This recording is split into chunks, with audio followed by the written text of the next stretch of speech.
Hi everyone, today I want to talk about character customization in Diablo 4. So recently we had access to the press preview version of the game and you were able to experience a lot of the features that it has to offer, including how to create a character, how to use transmogs and these kind of things. So I want to talk about them a little bit, just to give you a bit of an idea. So what you can see here right now in the background, this is some B-roll footage that we got from Blizzard. This is the character creation. So you can actually choose a lot of different variants for certain body parts and the body type and stuff like that. So you can choose a gender, then you can choose hair, eyes, tattoos and stuff. And you can actually choose from quite a lot of different options and especially a lot of different colors. And all of it is very high detail, very smooth to use, very simple. So there's nothing really anything you can do wrong. And you can make cool looking characters that you enjoy quite easily. Here's another one from the Sorceress, for example. So you can see that they have lots of different styles, and the same applies to all of the different classes. And just like anywhere else in the game, you can really see this huge attention to detail and the insane graphics that Diablo 4 has to offer. I think this is really one of the strongest parts about the game, is the graphics, the sounds as well. I talked about them a little bit already. Just the immersion in general.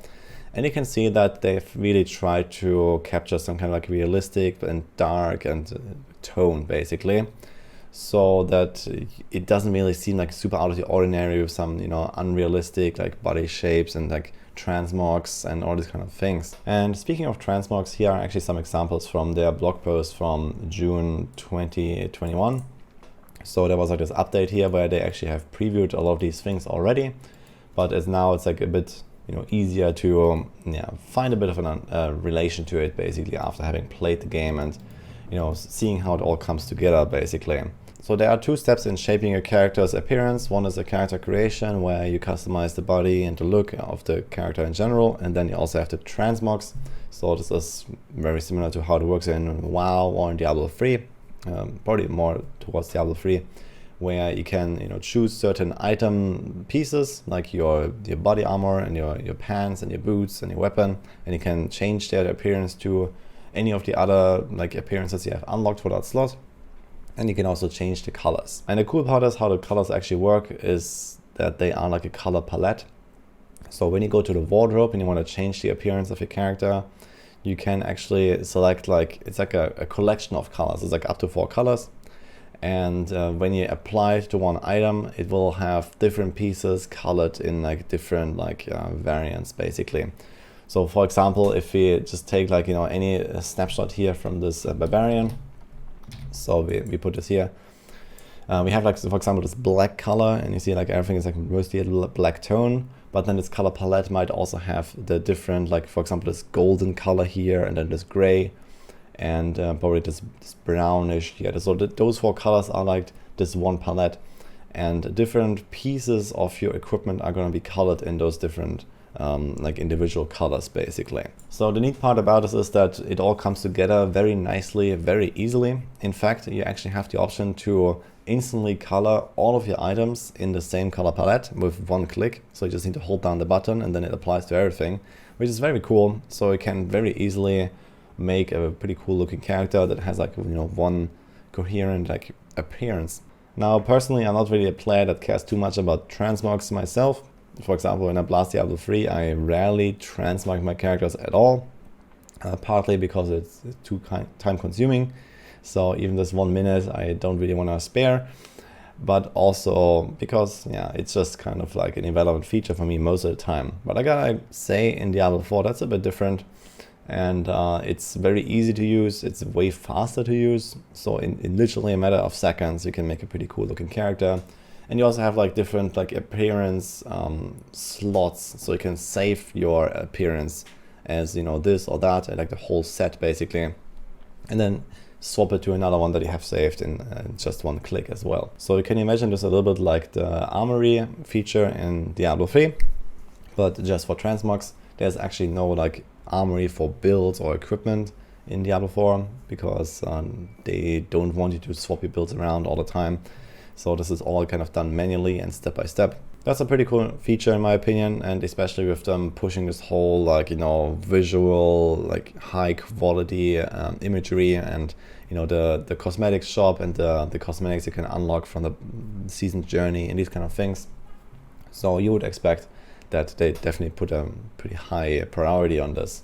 And you can tell that, you know, it seems to work. And in my personal opinion, I gotta say that these transmogs you can buy from the shop are definitely nothing to worry about if you don't want to spend on the shop because you already bought the game and stuff like that.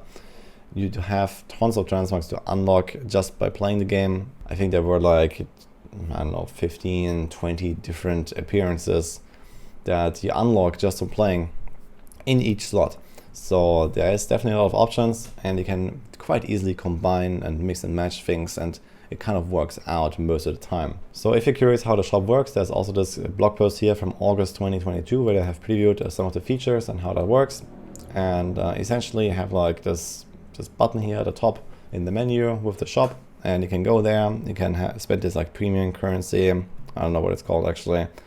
You can just acquire these points basically for real money, and then you can go to the shop and you can buy like transmog stats and other things. So it's probably going to be mounts and yeah, any kind of like attachments maybe. We don't really have like super fancy stuff like wings and pets and these kind of things. I guess this might come post-release, but for now they have not really shown us anything like that. There's no wings in the game as far as I can tell, and I guess this is something that will probably happen down the line. But in general, you can see that the art style is always kind of like, in a similar direction. There's not like the super fancy, flashy, glowy neon lights, anime, whatever style that you can buy, at least not yet.